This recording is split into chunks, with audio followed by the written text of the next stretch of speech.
Përshëndetje gjithëve miq, takohemi në Albania Newscast në episodin ton të radhës. Fillimisht dua t'ju jap një falënderim të përzemër të gjithë juve që na keni ndjekur, pasi kemi me mira shikime, por edhe me mira mesazhe. Fatkeqësisht nuk kemi pasur kohë që t'ja u kthejmë të gjithëve, por ju falenderoj, ju vazhdoni bëni, ne do t'i shikojmë dhe do t'i reflektojmë ato me tema të saktuara dhe të ftuar që ju do doni që ne t'i kemi.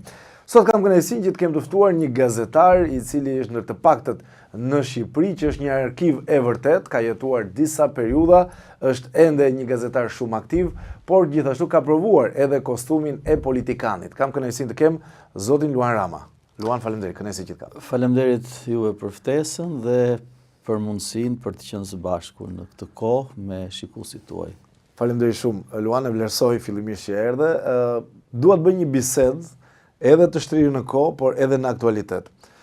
Nga gazetar shumë cilësor, unë kam pyetur shumë njerëz që kanë jetuar në vitet 90 dhe ndiqnin median me shumë interes, dhe të gjithë më kanë thënë që Luan Rama ka qenë një nga gazetarët më të talentuar. Por më pas nga gazetar në politikan dhe u riktheve përsëri në media. Ku ndihesh më mirë? Profesioni im është ai i gazetarit. Domethënë unë nuk kam bërë punë tjetër në jetën time përveç se të qenit gazetar, dhe angazhimi politik pastaj, që është një periudhë gjatë kohe, ka qenë, si thua, një miksim i të dyjave, sepse edhe duke qenë i angazhuar politikisht, unë asnjëherë nuk e kam lënë mënjan profesionin, vëzhgoja, flisja, shkruaja dhe qëndrimet e mia ishin të kushtëzuara nga pozicioni, nga profesioni i gazetarit. Sepse gazetari ka një raport krejt veçantë me ngjarjen, me të vërtetën. Dhe kjo jep mundësinë që edhe komunikimin me qytetarët, marrëdhënien me publikun ta ketë të veçantë. Domethënë, në mjedisin shqiptar pak veta janë angazhuar në politikë nga radhët e gazetarëve, por nëse i vëren me vëmendje, do ta ndjesh edhe tek ata që janë të angazhuar në politikë, nervin e gazetarit, instiktin e gazetarit, përgjegjësinë e gazetarit, gjithashtu. Kështu nga kjo pikpamje, unë kam qenë në habitatin tim, në mjedisin tim. Të dyja e kanë ushqyer njëra tjetrën, ashtu si kundër rikthimi ka qenë krejt i natyrshëm, pasi siç thash, nuk e kam shkëputur veten nga instiktet, nuk i kam lënë mënjan instiktet, se gazetaria pa instinkt nuk bëhesh dot gazetar. Siç nuk bëhesh dot gazetar pa mbretësinë e vëzhgimit dhe natyrisht pa kulturën e nevojshme për të çuar tek publiku përmes gjuhës, mendimit që artikulon qasjen, të vërtetën, sepse ndodh që të njëjtën ngjarje e shohin shumë sy gazetarësh, po jo të gjithë arrin të çojnë apo të kapin thelbin e asaj që i duhet çuar shikuesit. Kështu që nga kjo pikpamje ndihem komod. Ana tjetër pastaj që mua ma bën më të lehtë është fakti që në vitet e para të ushtrimit profesionit, me thënë në gati rreth 10 vjet, unë kam punuar gazetar në shtypin e shkruar. Gazetari i shtypit të shkruar, gazetari i gazetës, ka një veçanti, sepse fjala e shkruar duhet zgjedhur, duhet menduar, duhet vendosur në vendin e vet. Është pak më rafinuar. Përgjegjësia shumë e madhe. Përgjegjësia është e madhe kudo, po përgjegjësia në gazetë është e tillë që se mbetet. Për shembull, në një gazetar i kronikës në një televizion transmeton live një ngjarje, ajo ikën. Të nesërmen vjen ngjarja tjetër. Mund të bëjë ndonjë lapsus të vogël dhe kalon. Ndërsa gazeta ka luksin, komoditetin të qëndroj gjatë, dhe ka favorin që mund t'i kthesh, po siç është favor për shumë kënd është edhe risk. Dhe unë gjykoj që një gazetar televiziv sot natyrisht do duhet ta kishte bërë shkollën e gazetarisë së shkruar.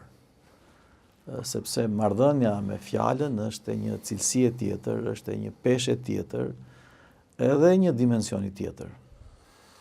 Por natyrisht, tregu sot, sepse edhe gazetaria është tregu sot konsumon shumë mall dhe në këtë larmishmëri malli që shitet në treg ka vend për të gjithë edhe hapësirë për të gjithë. Pyetje, si ka qenë të bëje gazetarin në atë kohë dhe si është sipas teje tani? Kush janë diferenca? Teknologjia patjetër që është një favor i jashtëzakonshëm për kohën e sotme, por ka diferenca, nuk është vetëm kaq. Sigurisht që ka diferenca, po flasim në një hapësirë 35 vitesh, 36. Unë kam filluar punë në gazetë në vitin 1990.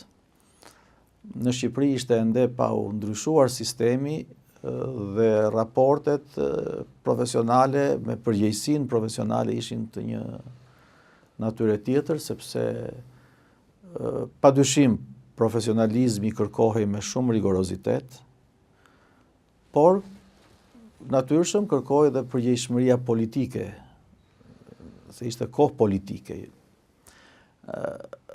Kjo e bënte gazetarin shumë më të kontrolluar, të vetë kontrolluar natyrisht, më të përgjegjshme. Do të duhej se sot truket, tekniket japin mundësi të pafundme të shprehjes. Në atë kohë do të duhej ta shfaqe, ta shkruaje, ta përshkruaje në detaje që ta përcillet tek lexuesi me sa më shumë element, me sa më shumë vërtetësi. Sot vendos kameran dhe i thot kamera, dhe natyrisht dhe kamera duhet dish ta vendosësh, por thash, përgjithsisht sot nuk mendon njeri shumë për anën estetike. Dhe kur them anën estetike nuk kam parasysh vetëm në aspektin viziv, por kam parasysh në mënyrë të veçantë estetikën e fjalës, estetikën e komunikimit, estetikën e ligjërimit, korrektesën e ligjërimit, të cilat po ti shikosh me imtësi të çojnë tek një konkluzion që nuk ka shumë kujdes, nuk ka shumë elegancë në artikulim. Por janë çështje që mbase në bisedë sipër mund t'i trajtojmë më në detaje. Por një gjë nuk ndryshon në gazetari, pavarësisht kohës dhe pavarësisht se ku e ushtron detyrën, në gazetë, në televizion, në podcast siç jemi apo siç është bërë një trend i kohëve të fundit në rrjetet sociale. Ajo që nuk ndryshon është raporti me të vërtetën. Dhe përgjegjësia për ta thënë të vërtetën, sipas asaj që Brehti në një nga eset e tij estetike përkufizon 5 vështirësitë për ta thënë të vërtetën. Dhe njërë nga cilat është edhe të gjesh momentin kur duhet ta thuash. Se jo në çdo moment e vërteta bën të njëjtin efekt. Ashtu si kundër duhet të dish kujt t'ia thuash, duhet të dish si ta thuash. Kështu që parë me këtë sy, natyrisht ajo që e bën diferencën prej kohës kur ne kam filluar gazetarin me kohën kur jemi sot, është tendenca për më shumë formë sot. Ka më shumë përpjekje për formë se sa për përmbajtje. Është më sipërfaqësor se sa thelbësor qëndrimi ndaj lajmit, ndaj të vërtetës, sepse sot një pjesë e mirë kushtëzohen nga klikimet, nga shikueshmëria. Të merr malli për gazetat si kanë qenë deri 4-5 vite më parë, se tashmë jam drejt shtukjes. 3 ose 4 janë ende. Më trishton fakti që nuk ka më gazetë. Prekur atë jemi ndjesi tjetër nga celulari. Padyshim. Unë nuk jam pak konservator në këtë qasje. Gazetet e mëdha të botës që referohen në mediume të ndryshme, jo vetëm publike, po dhe politike dhe diplomatike, pavarësisht peshës dhe hapësirës virtuale që zën, e kanë materjen në kuptimin e gazetës. Mund ta shfletosh gazetën në udhëtimet e gjata, në avion për shembull, ka qenë gjithmonë luksi, komoditeti të shpërndaheshin gazetat. Evolucioni bën vetën. Teknologjia dominon, por është thënë për shembull kur u shpik radioja, që tani morën fund gazetat. Mi po ndodhje kundërta. Gazetat e ecën, radio bëri të vetën. Kur u shpik televizioni, thanë tani mori fund radioja. Mori fund dhe gazeta, prap mbjetuan. Është një moment ekspansioni në mediat virtuale, por jam i bindur që libri, gazeta, gjëja në dorë, shfletuar me dorë, qëmtuar me vëmendje, aroma e printit ka natyrisht ka tjetër peshë dhe tjetër vlerë. Për shembull, sot në gjithë botën, edhe këtu tek ne, organizohen panajire të librit. E ke parë si mbushet pallati i kongreseve? Ka interes. Sot librat janë online, mund t'i lexosh fare mirë përmes ka shumë platforma, kompjuterit apo në telefon. Nëse në atë panajir për shembull do të ishte nëse panajir do të organizojmë mbi bazën e librit virtual, ti je i bindur që atje nuk do të shkonte askush përveç autorëve të librave dhe miqve të tyre. Ndërsa në një panajir me librin e gjallë, me librin e prekshëm, shkon një masë e madhe njerëzish. Kjo është mënyra për ta lexuar raportin me produktin, në rastin konkret me librin, me gazetën gjithashtu.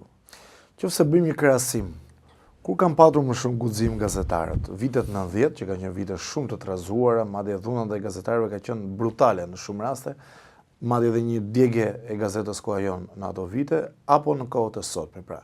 Guximin ku e shikon më shumë, në cilën periudhë? Në vitet 90 janë vitet e shkollës së gazetarisë së lirë. Edhe idealiste. Ne vinim pas një periudhe të pushtetit të kontrollit mbi liritë e individit dhe mbi lirinë e shprehjes dhe mbi lirinë e medias. Në periudhën e kohës së komunizmit në Shqipëri ka patur gazetar ekselent, gazetar të jashtëzakonshëm. Gazetar me emër, me përgjegjësi të madhe. Për shembull, mjafton të them faktin që disa nga emrat më të mëdhenj të letërsisë dhe të kulturës tonë kombëtare, i themi disa emra për publikun, e kanë nisur karrierën e tyre si gazetar. Për shembull, Dritor Agolli, Ismail Kadare, Xhevair Spahiu.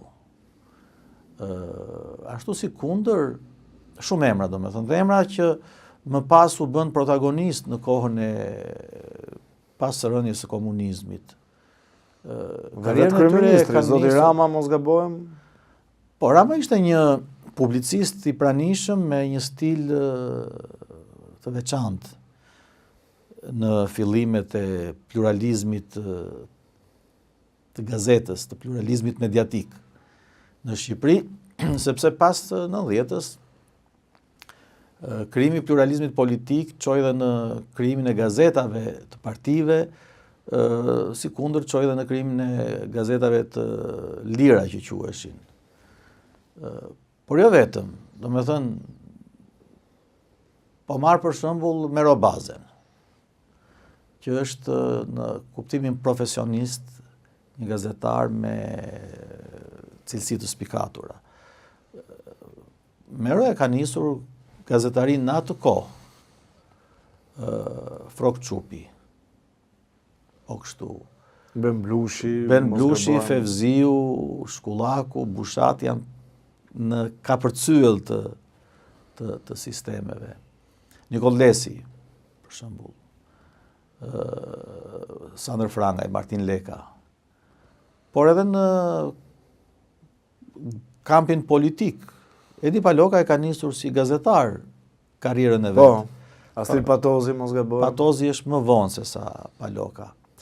Dhe po sjell një shembull, për shembull, në vitet 92, 93, 94, kur represioni i pushtetit ishte në ekstremin e vet, për të mbritur pastaj tek ajo që ndodhi në 96, 97, ishte koha e gjyqeve politike. Klasa politike që erdhi në pushtet zgjodhi të ndëshkonte ata që kishin qenë më përpara, bëheshin gjyqet politike të byros politike që quajnë atë kohë. Ishte gjyqi kundër Fatos Nanos, një makinacion gjithashtu politik për të vrarë opozitën, meqenëse Fatos Nano ishte kryetari i opozitës. Dhe shkonim në sallën e gjyqit si gazetar, 3 lloj gazetarësh. Gazetarët e opozitës, siç isha unë me kolegët e mi në atë kohë, me Thoma Gëllçin, me Erion Braçen, Ardian Myslymin, Hamdi Jupen, Alfred Dalipin, e të tjerë nga zëri i popullit, për të ndjekur gjyqin, për të bërë pasqyrimin. 2 nga këta u bën drejtor të RTS më pas, për ata që nuk e din. Po, edhe zoti Dalipi dhe por zoti unë si zëvendës kryeredaktor i Zërit të Popullit isha i pranishëm në çdo seancë të gjyqeve të Fatos Nanos, nga ana e RD-s vinte Edi Paloka. Pra ndiqnim të njëjtin gjyq, të njëjtin proces, dëgjonim të njëjtat episode, të njëjtat fjalë në seancë, dhe po t'i lexoje gazetat të nesërmen, të krijoj ide që ke të bësh me 2 botë të ndryshme. Kjo ka të bëjë me qasjen, me këndvështrimin, me synimin që ka gazetari, me çfarë do t'i përcjell publikut. Ndërsa sot gazetaria është më e rrumbullakosur, është më konformiste. Më uniform, shikon. Është më konformiste. Dhe se po zgjatemi shumë duke bërë këtë analizë, por sot ka më pak përgjegjshmëri. Sepse jemi të debati këto kohë. Ka më pak përgjegjshmëri. Është më shumë opozitën do me thënë raporti, kjo është çështje e vetëdijes individuale dhe profesionale. Çfarë skrupush profesional vendos të respektosh kur do të shfaqesh për publikun. Dhe anonimati, fshehja pas emrave fals, pas portaleve pa identitet, pas webeve që kontrollohen në mënyrë okulte, e ka dëmtuar gazetarinë, e ka zhvendosur përgjegjësinë dhe ka rritur hapësirën për spekullim, për falsifikim dhe për rëndesë apo lëndim pa të drejtë të individëve të ndryshëm që bëhen objekt sulmesh dhe përgojimesh pa fakte, pa kjo nuk është më gazetari. Ashtu si kundër ka një lloj gazetarie që për fat keq quhet e tillë, gazetaria e gjobave, gazetaria e klientelës, gazetaria e lobimit për interesa të përfitimit, të cilën ne ndeshim. Ndoshta nga një anë është mirë që është kështu për të krijuar distancën midis gazetarisë së vërtet me gazetarinë e Unë them që publiku di ta bëj diferencën, pavarësisht. Po vetëm ka një gjë. Gazetaria ka edhe një mision përveç informimit. Ka edhe përgjegjësinë kulturore, ka edhe përgjegjësinë e formimit. Gazetaria, ashtu si kundër televizioni, spektakli, duhet ta tërheqin opinionin, ta tërheqin vëmendjen tek disa standarde qytetarie dhe të përgjegjësisë publike që nuk bie në vulgaritet. Shpeshherë thuhet ju dhe unë bëjmë emisione në televizion dhe ndeshemi në këtë presionin për të krijuar situata të stisura, konflikti, debati. Pak sherr. Sherr sepse këto kanë klikime.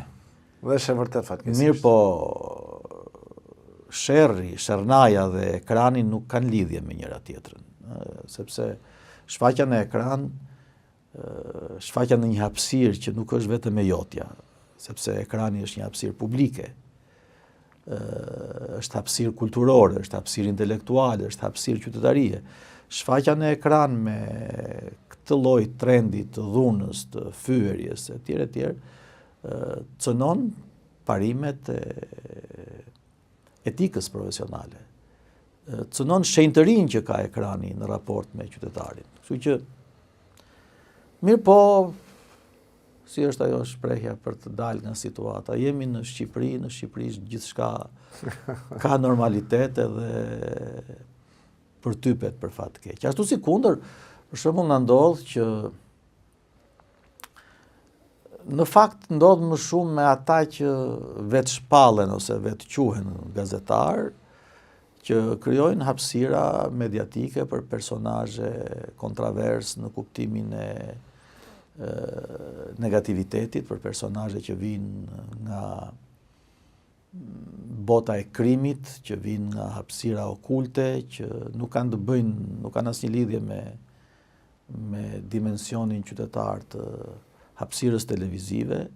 Unë për shembull në emisionin tim jo refuzoj, por nuk e çoj në përmend që një kategori njerëzish që shfaqen në rrjetet sociale, kanë edhe shikueshmëri të lartë, jashtëzakonisht në rrjetet sociale, për hir të klikimeve t'i bëj pjesë të ekranit aty ku shfaqem edhe unë, sepse çdo individ ka staturën, ka formatin e vet, ka cilësinë e vet, ka pretendimin e vet se si duhet shfaqet në publik. Dhe nëse ti vjen një moment dhe shef një njeri po e quaj ordiner në kuptimin e gjuhës që përdor, të etikës komunikimit, për krah meje, atëherë këtu pastaj nuk kam diferencë midis atij që je me atë që është në raport me publikun, vetëm e vetëm sepse një vrasës, një përdhunues, një njeri që nuk di të bëj tjetër vetëm se të fyej, të shfaqet në ekran dhe të shërbehet qytetarit, imazhi i tij, fjala e tij, që në një farë mënyre është prerje në besë e profesionit që ke zgjedhur. Dua të ndroj pak temën e diskutimit. Si ishte U zgjatëm shumë të qenë politik? Jo, besoj ishte e mjaftueshme dhe duhej, se duhet ta bëjmë këtë krahasimin dhe duhet të flasim pak. A një gjë dua ta theksoj, si një ka gjë qenë dua ta gazetari theksoj. dhe si është, po. Unë i mëshoj shumë dhe vë të parën në rendin e armëve që duhet të përdor një gazetar, gjuhën, etika e komunikimit, zgjedhja e fjalës, rrjedhshmëria e ligjërimit, shmangja në maksimumin e mundshëm e fjalëve abuzive, fjalëve të huaja të përdorura pa vend, sepse media, ekrani, shtypi, gazeta, podcasti, një profil në rrjetet sociale, natyrisht është edhe një mundësi për të mbajtur të gjallë, për të vitalizuar, për të zhvilluar gjuhën. Gjuha e kufizuar në një leksik minimal fjalësh, gjuha e arrogancës, gjuha nënçmuese për tjetrin, stigmatizimi, fyerja, tallja nuk kanë vend në publicistik, nuk kanë vend në gazetari, nuk kanë vend në median qytetare, në median e lirë. Dhe më vjen keq ta them, shoh gazetar që informojnë edhe nga transmetimet e drejtë për drejta, pa pretendim elegance gjuhësore, pa pretendim të kulturës gjuhësore, pa pretendim të etikës gjuhës. Duke filluar që nga fjalët më të zakonshme. Shikon në ekran për shembull, thot transmetim live. Nuk bën sens. Sepse është një transmetim i drejt për drejt nga sheshi ku bëhet mitingu apo nga mjedisi ku zhvillohet ngjarja. Rendja pas fjalëve të huaja kur në shqip mund të gjesh përkatësen më të plot, më shprese, më me ngjyrim edhe emocionale etj etj. Dhe kjo në fakt është një përgjegjësi e madhe e pronarëve të mediave, drejtuesve të mediave që nuk bëjnë kujdes për këtë anë të rëndësishme të jo thjesht të komunikimit, po të kulturës së marrëdhënies mes medias, gazetarit dhe qytetarëve. Duhet kaloj pak te politika. Çfarë nuk shikojnë njerëzit, çfarë nuk shikojnë gazetarët nga ajo që ndodh në skenën politike në vendimmarrje, zoti Rama. Pra, cila është ana e padukshme e politikës? Po në mjedisin shqiptar, në politikën shqiptare, në fakt nuk ka mbetur shumë për të qenë e padukshme nga politika, sepse edhe politika nuk bën përjashtim. Nëse folëm për kulturën në media, kultura në politikë pastaj është edhe më në hall. Sot mjafton të jesh i zgjedhur apo i emëruar në një forum partie, mjafton të jesh i përfshirë në listën e kandidatëve dhe bëhesh deputet, bëhesh këshilltar në bashki dhe thua jam politikan. Politika është një profesion, si të gjitha profesionet e tjera. Dhe që të bëhesh një profesionist i mirë në politikë, ke nevojë domosdoshmërisht përveç kulturës përgjithshme, të formimit intelektual dhe qytetar dhe për kulturën politike, për përvojën politike. Unë kam qenë i angazhuar në gati 27-8 vjet. Po për të qenë më korrekt, midis që nga viti unë jam bërë deputet në vitin 1997, jam zgjedhur deputet për herë të parë. Dhe deri në 2021, kur ika nga politika, kam qenë i angazhuar në politikë, edhe në nivelet e larta të përfaqësimit politik. Ministër disa herë, gjithashtu. Po flas për përfaqësimin politik në strukturat drejtuese të partive. Kam qenë në nivelet e larta të përfaqësimit shtetëror, në 3 mandatet e ministrit, dhe megjithatë druaj të them që jam politikan. Në kuptimin klasik të fjalës, në kuptimin e politikanit që e ndërton karrierën mbi ide që bëhet promovues idesh, mbrojtës idesh, pikpamjesh politike etj. Sot për fat të keq ka një deformim të raporteve të politikanit me përgjegjësitë politike, sepse këtu tek ne sot përgjegjësitë janë të përqendruara vetëm tek një figurë, tek kryetari i partisë. Kur ai është kryeministër, tek kryeministri, dhe tek kryetari i partisë kur është në opozitë, kryetari i opozitës. Të tjerët pastaj janë quhen entourage, quhen rrethi i njerëzve të afërt dhe sipas afërsisë me qendrën përcaktohet edhe raporti me pushtetin, ndërkohë që ka një deformim të madh për shembull edhe nga vetë majoranca sot, sepse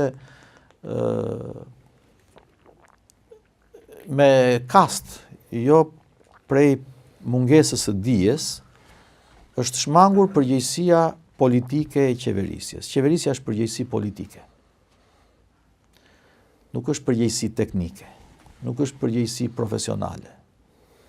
Ç'do të thotë përgjegjësi politike? Do të thotë që një ekip politik që i paraqitet qytetarëve bashkë me programin politik në zgjedhje, është ai që qeveris vendin. Nëse i referohemi vetëm zgjedhjeve të vitit kaluar, do të vërejmë që, do të thënë zgjedhjeve të fundit, parlamentare, po do të vërejmë që nga ekipet politike me të cilat u shfaq Partia Socialiste në zgjedhje, në qeverisje është vetëm kryeministri. Do me thënë të gjithë emrat e tjerë të ministrave nuk janë shfaqur para publikut si figura politike, me përgjegjësi politike. Disa që ishin janë larguar, ca të tjerë për shkak të protagonizmit të tyre politik, dhe qeverisja është protagonizëm politik, nuk janë më, dhe ti vetëm dëgjon një ditë të bukur që ikën një ministër dhe vjen një tjetër, dhe qytetarët edhe antarët e Partisë Socialiste, dhe antarët e forumeve të partisë, ku do duhet të kaloj vendimarrja për emrat që shkojnë në qeveri, pyesin kush është ky. Pra në momentin kur një mbështetës, një votues i partisë që fiton pushtetin, nuk po flas për të tjerët, por edhe për të tjerët natyrisht, por kur një votues i Partisë Socialiste pyet kush është ky që bëhet ministër, që këtu ka humbur vlera e atij që shkon ministër dhe vlera e përgjegjësisë politike. Mos është ky qëllimi? T'ja ulim vlerën, përveç njëshit të tjerë të jenë emra.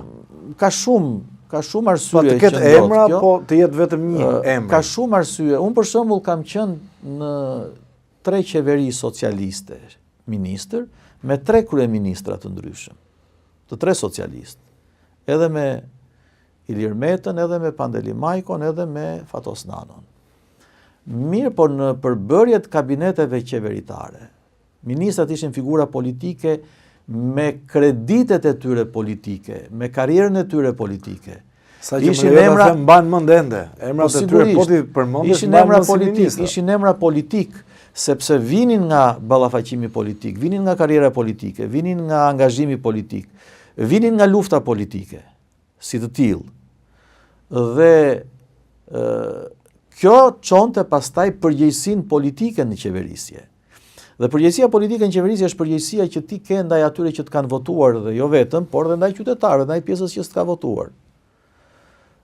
Këta njerëz, për shembull në kohën kur unë isha ministër, ne ndjenim përgjegjësi të madhe dhe detyrim të madh ndaj partisë që na kishte besuar këtë përgjegjësi, sepse në fundit tek ajo ishte edhe peshorja që mbaste angazhimin për mbushjen e detyrave, ballafaqimi midis strukturave të partisë me votuesit, dhe aty bëj edhe ndëshkimin kuptimin politik, largoheshe, hiqeshe nga qeveria, sepse s'kishe përmbushur përgjegjësit, ose sepse duhet vinte dikush që mund të çonte më tej përgjegjësitë e ushtrimit të qeverisjes.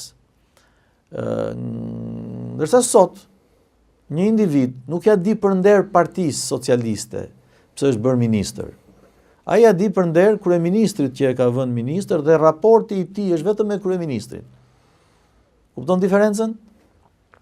Tani ne kishim një raport të përcaktuar me kryeministrin, është raporti i përveç shoqërisë apo njohjes jashtë, sepse vinim nga njëjta parti, por kishim një raport përcaktuar me kryeministrin që ishte raporti i përgjegjësive qeverisëse në gjithë bazamentin e përgjegjësisë politike. Por ne nuk ishim aty se i donte qefi kryeministrit. E kisha pyetur. Kryeministri ishte i detyruar të zgjidhte nga kontributorët politik, nga figurat politike të partisë, njerëz që përfaqësonin qytetarët, elektorat, pra ishin njerëz të votuar në ballafaqimin politik në zgjedhje, ishin njerëz të votuar në ballafaqimin politik në forumet e partisë, në pjesën dërmuese 90% e ekipeve e qeverisë vinin nga forumet e partisë, të votuar në forumet e partisë, edhe vetë kryeministri garonte në forumet e partisë me një alternativë, me një emër tjetër alternativ se kush do jetë kryeministër pavarësisht se ishte kryetar partie. Dua t'ju them për shembull një rast kur është bërë një kongres në 99-ën në mos gaboj, apo 98-ën. Në 99-ën, Pandimajko ishte kryeministër, Fatostano ishte kryetari i partisë dhe u shkuan në një kongres për zgjedhjen e kryetarit të partisë në një garë, e cila përfundoi me 17 vota diferencë për Fatostanon. A mund ta mendoj njëri sot këtë realitet? Dhe nëse në Partinë Socialiste, për shembull, në atë kohë, përveç kryeministrave që thash, ishin në qeveri emra përfaqësues politik, Arta Dade, Ermelinda Meksi, Makbule Çeço, Arben Malaj, Bashkim Fino, Etem Ruka, Spartak Poçi, Maqo Lakrori, Kastriot Islami, Petro Koçi, e shumë të tjerë. Dhe më të rinj që ishin Luana Daraga, emra. Po, Luana Daraga, Dir Sabit Brokaj, Shaqir Vukaj. Por dhe emra të tjerë më të rinj, se kur hyn emra gjithmonë harrohet ndonjëri se edhe pastaj krijohet keq. Por dhe emra më të rinj që vinin nga Freshi, që ishte një strukturë shumë vitale e Partisë Socialiste. Pra vinin nga betejë politike, vinin nga angazhimi politik, vinin nga të qenit faktor politik në strukturat. Pra të gjithë këta përbënin ansamblin, po jo vetëm në qeverisje, por dhe në nivelet e më poshtme, në nivelet e zëvendës ministrave, në nivelet e qeverisjes vendore. Për shembull, Arben Malaj para se të vinte dhe të bëjë një figurë përfaqësuese në qeverisjen e Partisë Socialiste në 92-shin, ka kandiduar në garë për Bashkinë e Vlorës. Bashkim Fino ka qenë ndjes pas, ka qenë kryetari i bashkisë në Gjirokastër, Kadri Rapi ka qenë kryetar bashkie, gjithashtu vinte nga Dibra. Shumë emra pra politik faktorizoheshin si të tillë brenda partisë dhe pastaj Ngriheshin shkonin në nivel qeverisje dhe raporti i qeverisë me qytetarët ishte raport që kalonte përmes njerëzve, individëve dhe intelektualëve që ishin të vetëdijshëm për përgjegjësitë politike që ato mbartin. Sot pastaj thash është tjetër gjë dhe kjo është gabim në fakt. Pyetje, Luan Rama, një vëzhgues shumë i vëmendshëm, që shikon, jam i sigur ka parë detajet e zakonshme, si e gjykon epokën Nano, epokën Rama, epokën Meta NPS dhe epokën Majko. Pra në 8 vite, Partia Socialiste dikur ka ndruar 3 kryeministra, në 12 vite, ka hyrë viti 13, është vetëm një kryeministër dhe po synon të shkojë gati ndoshta edhe 20 vite. Po janë realitete, janë kohë që nuk krahasohen. Sepse në vitet 90, kur Partia Socialiste ishte në opozit, po flas periudhën 92-97, ajo është ndruar në një shkollë politike. Betejat politike të asaj kohe me pushtetin faktorizuan shumë emra. Nga njëra anë, nga ana tjetër, ne u bëm bashk sepse në kuptimin politik, të angazhimit politik ishim të gjithë të barabartë, se dhe Fatostano në atë kohë u angazhua, por në ekipet politike të Partisë Socialiste, ishim ne më të rinjt të moshës rinis në atë kohë, bashkë me mua Ilir Meta, Pandeli Majko, të tjerë, Ilir Zela, Monika vetë, të cilët Erion Braçe gjithashtu, të cilët ishin pjesë e forumeve politike të Partisë Socialiste, ku bënte pjesë Fatosnano, po bënte pjesë dhe Servet Plumi, bënte pjesë dhe Namik Dokle, bënte pjesë në fillimet e periudhës 91, 90, 91, 92, Spiro Dede, Ismail Leshi, Maqo Lakrori, në kryesinë e parë të Partisë Socialiste dhe në grupin e parë të deputetëve të zgjedhjeve të pas 92-shit, ishte drejtori Agolli, po ishte edhe Mojko Mzeqo, ishte edhe profesor Xhevatloshi. Pra më kupton për çfarë emrash?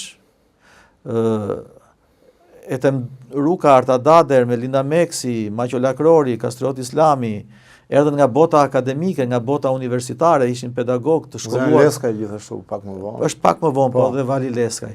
Pra vinin nga emrat që përmenda vinin nga bota akademike, vinin nga bota universitare dhe të gjithë të shkolluar në perëndim.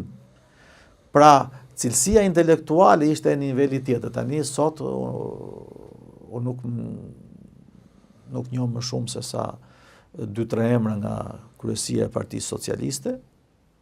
Dhe kur them unë nuk duat t'i nënçmoj, po imagjino se çfarë mund të njohin qytetarët që nuk e kanë shumë në vëmendje politikën, ndërkohë që siç ka qenë e njëjta situatë edhe në Partinë Demokratike për hir të vërtetës. Partia Demokratike 91-92-shit, ku nuk ishte vetëm Sali Berisha, ishte Aleksandër Meksi, një intelektual nga më të zotët e fushës së vet, Neritan Ceka,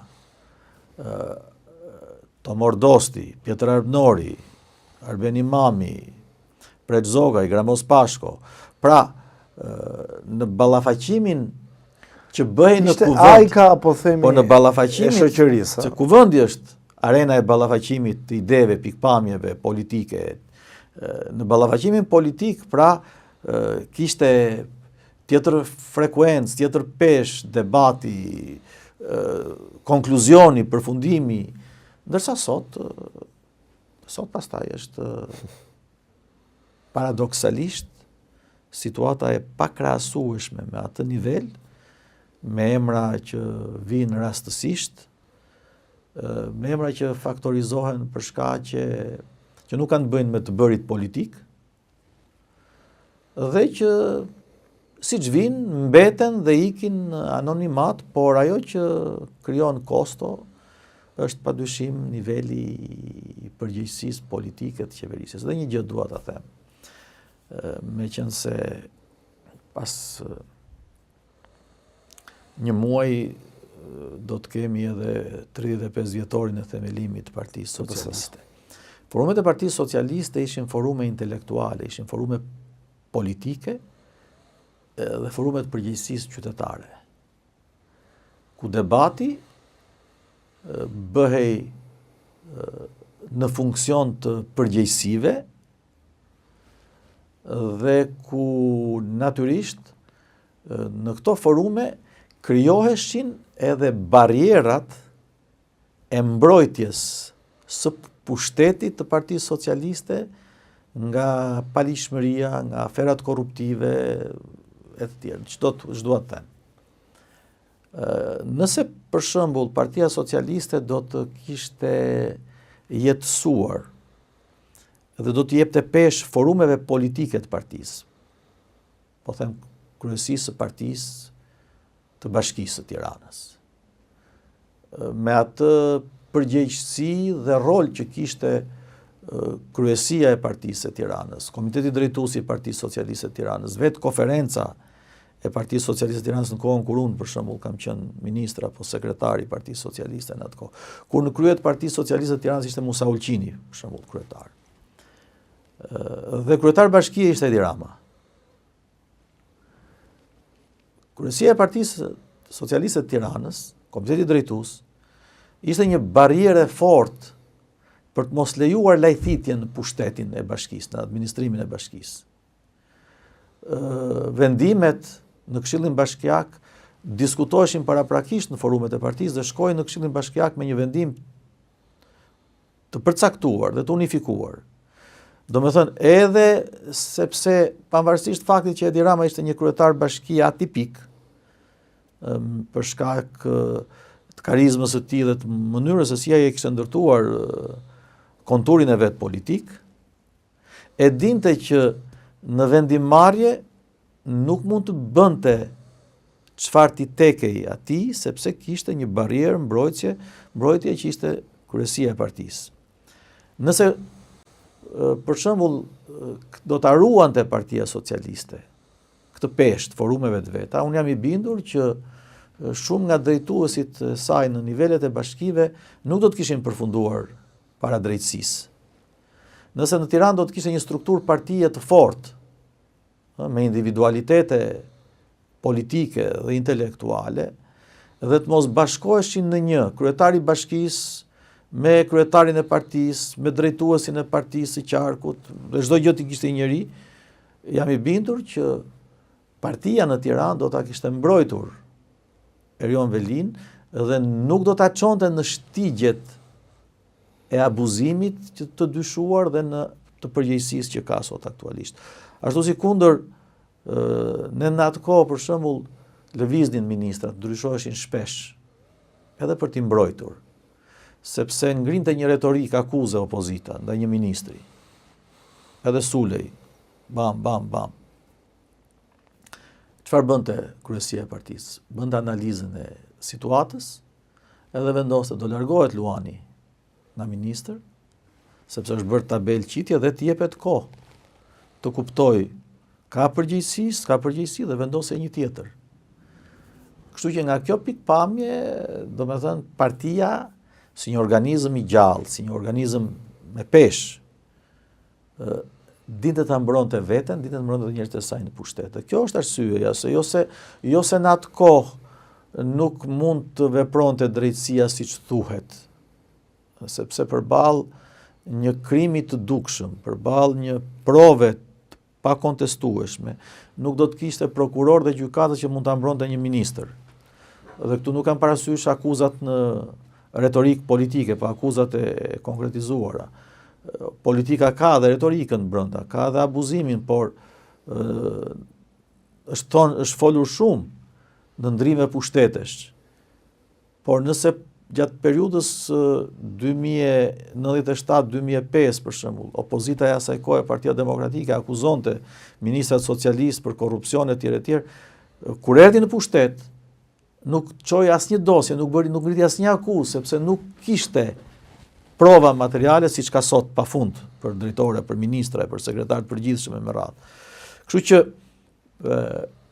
lënia e shtegut hapur që qeveria të bëjë çfarë të dojë, dhe qeveria është dhe partia është bërë qeveri, natyrisht pastaj ka çuar që shumica e ministrave janë nën akuzë, që zëvendës kryeministra përfundojnë para drejtësisë, e që me gjas ky trend do të vazhdojë edhe më tej, sepse mungesa e kontrollit nga ana e partisë, koha e gjatë në pushtet, të vetëndjerit të sigurt, shenemi pushteti, arroganca që e sheh në mënyrë skandaloze të shfaqet, të gjitha këto janë arsyeja sepse ka degraduar përgjegjësia e pushtetit në përgjegjësi penale përballë drejtësisë. Megjithëse jemi në 7 minutat e fundit, dua një koment edhe për mënyrën si e shikon Luan Rama, tashmë larg, po themi, larg politikës në aktivitetin e tij të përditshëm, jo larg politikës në ndjekje, në vëzhgim. Gjyqin ndaj Zotit Meta, më jep një koment, ti e ke njohur shumë mirë, ke qenë afër me të. Si po e përballon? Para se të flas për këtë, dua të përmend edhe një emër që më shpëtoi nga vëmendja kur përmenda drejtuesit e Partisë Socialiste në qeverisje, që është Anastas Angjeli. Një nga ministrat më të zotë në administrimin e financave publike. Luan Memushi, një emër tjetër, që ka qenë ministër i arsimit. Por edhe Ben Blushi, si ministër i pushtetit vendor dhe i arsimit më pas. Nuk besoj të kem harruar ndonjë. Kemi dhe emra të tjerë. Kam harruar ndonjë, i kërkoj ndjes, por dua të them. Po, dhe Rama ka qenë vetë, zoti Rama, ministër kulture. Po, madje për një rrethan shumë interesante, jam tërhequr unë nga detyra e ministrit kulturës dhe është emëruar zoti Rama në vendin që unë lash bosh. Sepse Fatosnano në kohën kur do të ndryshonte qeverinë në 1998, më ftoi mua për të vajtur ministri i kulturës. Në fakt unë hezitova, nuk doja. Nuk doja sepse konsideroja veten të papërgatitur, ishim ende të rinj dhe unë isha i pikpamjes që ministra duhet të krijojnë një një statur, Pra një nuk format ishte politik. guzimi i marrë i ditëve të sotme, po i quhet të marrë në klapa, që pranohet çdo gjë që vjen. Bisedën me kryeministrin Nano i kam thënë që unë që vetëm 31 vjeç, më lër të jetoj moshën. Do kem kohë për t'i provuar përgjegjësitë dhe bile unë kam qenë dhe jam i pikpamjes, ne të rinjt i thash që pavarësisht shkollave që kemi kryer, kemi ende mangësi në formimin politik, kemi nevojë për t'u shkolluar politikisht dhe pastaj të vim. U bë gati dhe praktika e dërgimit të propozimit tek presidenti i Republikës për dekretimin e ministrave, pastaj në darkë unë u tërhoqa dhe është emëruar zoti Rama në vendin e bosh të ministrit të kulturës. Pra, dua të them, për ta mbyllur këtë kapitull, që përgjegjësitë e një force politike, edhe kur ajo është në qeverisje, janë të mëdha pavarësisht përgjegjësive që merr ekipi i qeverisës. Sepse në fund të fundit, dhe kështu ndodh në çdo vend të botës demokratike, qeveris Partia Socialiste. Me emrat që Partia Socialiste mandaton apo ngarkon me përgjegjësinë e qeverisjes. Ky parim me sa duket është deformuar dhe përrjedhoi, shkojnë ministra për të përmbushur interesa dhe jo përgjegjësi. Bëhen ministra sepse shërbejnë ndaj klanit apo ndaj kryeministrit dhe lënë mënjan përgjegjësinë kryesore të tyre shërbimin ndaj qytetarëve. Për fat të keq, kështu është dhe ky është problemi i madh që ka qeverisja e këtij vendi, që bëhet edhe më i madh si problem pastaj nëse shohim se sa problem të madh ka krijuar mungesa e opozitës në këtë vend. Kështu që kjo është arsyeja sepse jemi në këtë situatë. Pse thua mungon opozita? Përse mendojnë që mungon? Se nuk duhet ta kalojë çështjen e zotit Meta, mungon opozita. Ka qenë opozitë forte, është me protesta, me deklarata të përditshme. Nuk është opozita, nuk është kjo. Domethënë, protestat janë një nga mënyrat e shfaqjes së opozitës, por opozita është alternativa, opozita është raporti i besimit të qytetarëve dhe ngjizja e marrëdhënies së qytetarëve në një front përballë keq qeverisjes. Opozita nuk do të thotë që është një grup deputetësh dhe kaq. Opozita nuk do të thotë që është një formacion politik që ka konsistencën për të mbajtur veten aq sa ç'është dhe për të artikuluar klishet e të bërit opozitë. Opozita është jetësimi i demokracisë në një vend. Përballë një opozite që të tund themelet, përballë një opozite që të rrëzon sepse oferta e saj është më e mirë, sepse ekipi i saj politik është superior përballë ekipit politik të majorancës, këtu mungon. Pushteti i Berishës së parë në periudhën 92-97 ka qenë një pushtet represiv. Ka qenë një pushtet me mekanizma policor për të kontrolluar vendin, shoqërinë. Strukturat e policisë në atë kohë dhe të shërbimit informativ ishin struktura kriminale, të dhunshme ndaj qytetarëve, ndaj opozitës. Mirë po, çfarë e bënte diferencën? E bënte ekipi politik i opozitës, emrat që kishte opozita, përballë emrave të pushtetit, alternativa që ofronte opozita e Partisë Socialiste në atë kohë përballë mënyrës se si qeveriste vendi, standardi demokratik që Partia Socialiste aplikonte në radhët e veta, sepse në filozofinë e saj ishte parimi që sa më demokratike, sa më fleksibël, sa më ndërvepruese dhe sa më të hapura të jetë forumet e partisë, kaq më shumë demokraci, fleksibilitet, ndjeshmëri, transparencë do të çojë ajo në qeverisjen e vendit. Qeverisja e vendit sot është reflektimi i mungesës së demokracisë brenda vetë partisë. Kështu që nga kjo pikpamje, natyrisht, ky do të jetë produkti, dhe unë e them me dhimbje për fat të keq, dhe do të vazhdoj të ketë shumë punë spaku,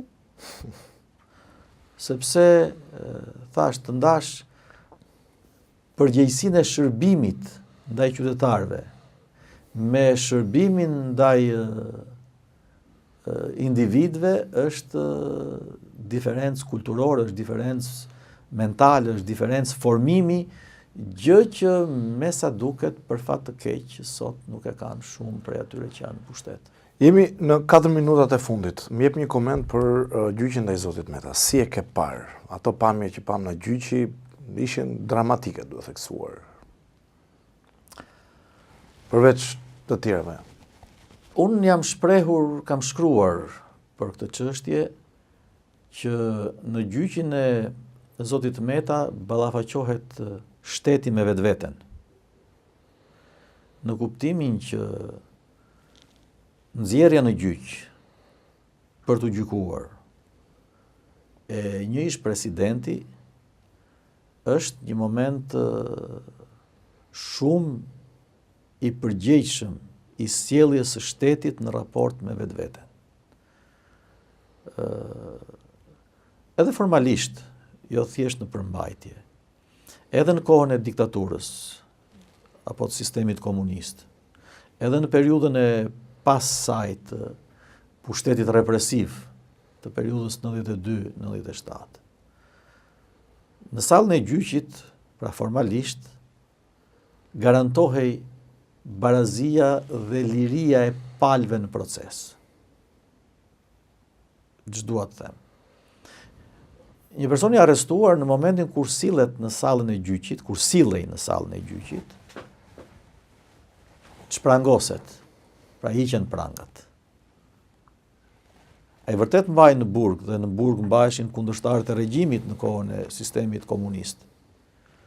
Përveç keqbërësve, se kishte edhe veprimtari keqbërëse, kishte edhe kriminal, kishte edhe njerëz që u shërbenin, siç ka dhe sot njerëz që u shërben agjenturave të huaja, sepse është krijuar ideja sikur sistemi prodhonte armiq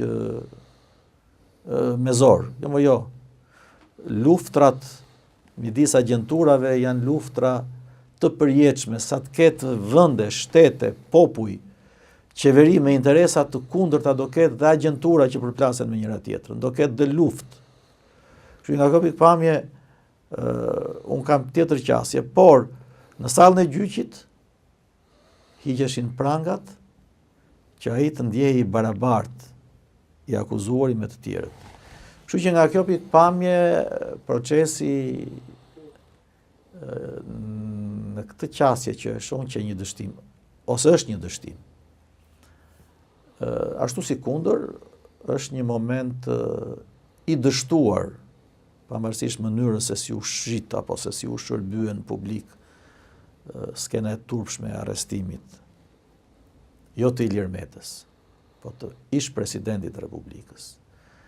Do me thënë, unë nuk di, nuk kam parë me aq sa që kam patur mundësinë të shoh, të lexoj dhe të njoh një rast tjetër që një kryetar shteti të rrëmbehet në atë mënyrë në rrugë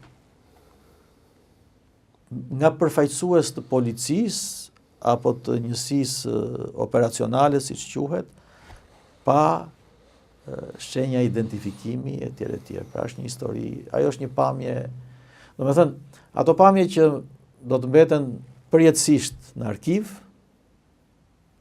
janë shëmtia e turpshme e sjelljes së shtetit shqiptar. Nuk rëndojnë ato pamje Ilir Metën. Ato janë shëmtia e sjelljes së shtetit shqiptar ndaj vetvetes. Ndërkaq pastaj çështja e akuzave, çështja e pretendimeve është një tjetër, sepse Mbetet për t'u parë dhe për t'u verifikuar qëndrimet. Por ajo që dua të theksoj, Ilir Meta nuk ka nevojë për mëshirë. Nuk ka nevojë as për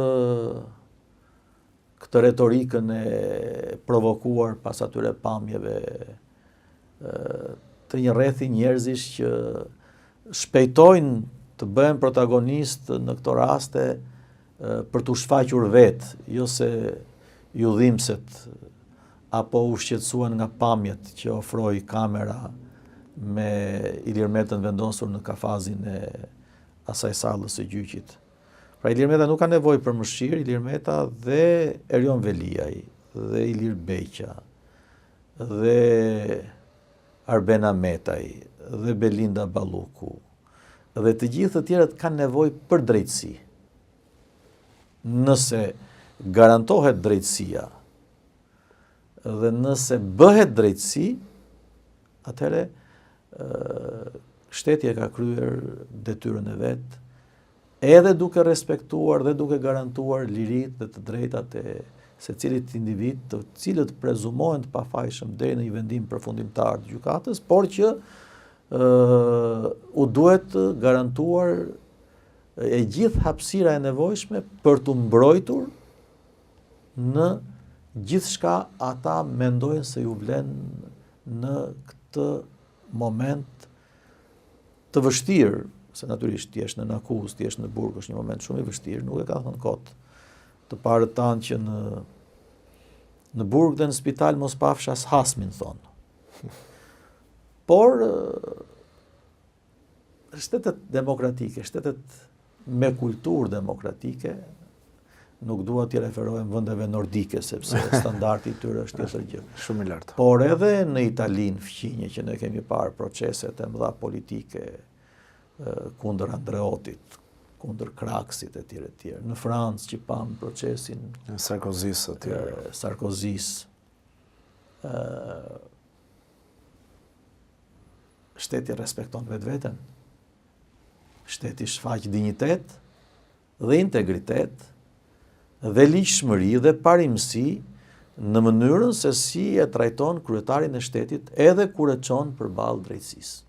Gjë që tek ne mungon, sepse thash tek ne mungon fundamenti i sjelljes shtetit, të institucioneve të shtetit, mungon kultura e përgjegjësisë shtetërore, mungon kultura e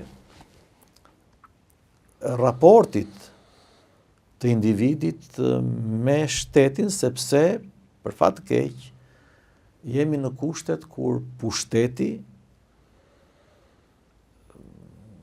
jo në kuptimin metaforik vetëm, kur pushteti po vret shtetin. Mirë, në fund të kësaj bisede. Luan Rama, faleminderit. Faleminderit. Kënaqësi. Shpresoj të kem përmbushur pritshmëritë tuaja dhe të shikuesve.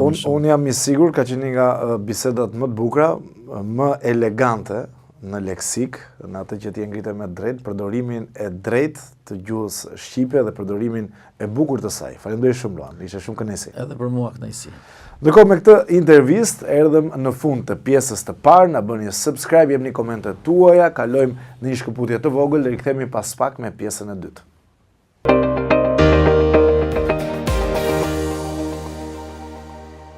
Mirë, ja ku takuam përsëri në pjesën e dytë të Albania Newscast, do ndalemi te situata politike, ndalemi te partitë e reja, do fillojmë një cikël me intervista me gjithë drejtuesit e partive të reja, padyshim ata që do të kenë dëshirë dhe do kenë dhe kohë që të japin edhe intervista për ne, por do ndalemi edhe tek aksioni i tyre politik dhe te qasja sidomos për sa i përket të ardhmes.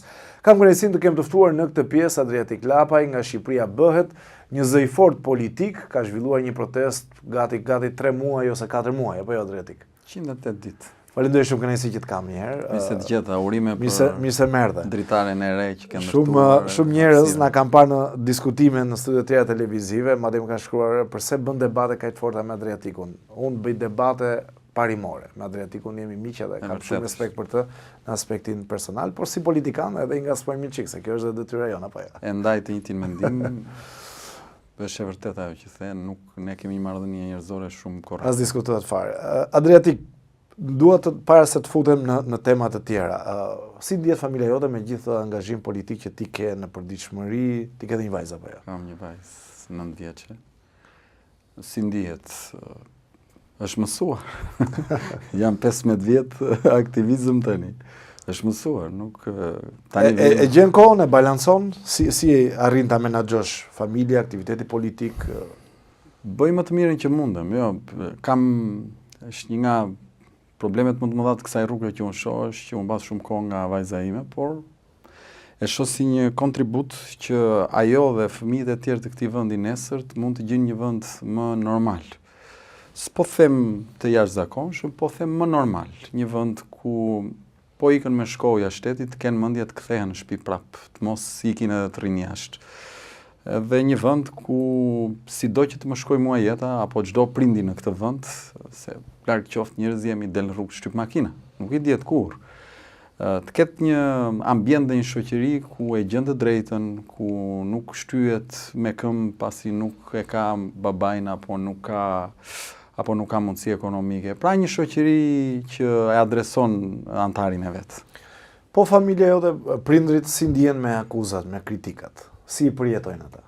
Ata nuk i përjetojnë fare këto, sepse ata e din çfarë djali kanë edhe din ç'kan rritur. Jo fare, ata janë kreti qetë në këtë drejtim. E vetmja gjë është që shqetësohen për aspektin tim fizik, në aspektin e lodhjes fizike, sforcimit e me radhë, kjo kaq. Futemi pak në politik tani. Po. Aksioni politik ku po përqendrohet? Dhe dua që kam patur disa politikanë të ftuar para te dhe i kam pyetur, edhe për ty, kam pyetur për Salianin, për gjithë. Dhe gjithë më thonë që duke sikur lapa po shkon drejt zotit Berisha. Si është e vërteta? Kjo nuk është fare e vërtet. Domethënë, në rrugëtimin tim, modestisht e them që unë nuk është se jam marrë me kundërshtarët. Unë merrem me idet, merret me vizionin që ne kemi. Dhe jam hasur gjithmonë me këto qasje. Njerë më thonë je i Ramës, pastaj më thonë je i Berishës, pastaj i Sorosit. Çdo gjë. Fakti ka treguar që për shembull, te ngjarja e fundit në KAS u bën bashk përfaqësuesit e Berishës dhe të Ramës dhe votuan 15-0 kundër meje. Ndërkohë që një parti tjetër për të njëjtin hau mbajtën një standard tjetër, apo s'është kështu? Kështu që është apo s'është, se nuk ma the. E drejt. Kështu që në këtë drejtim koha më ka dhënë gjithmonë të drejtë. Jo, nuk jam duke shkuar as drejt dikujt e as dikujt tjetër.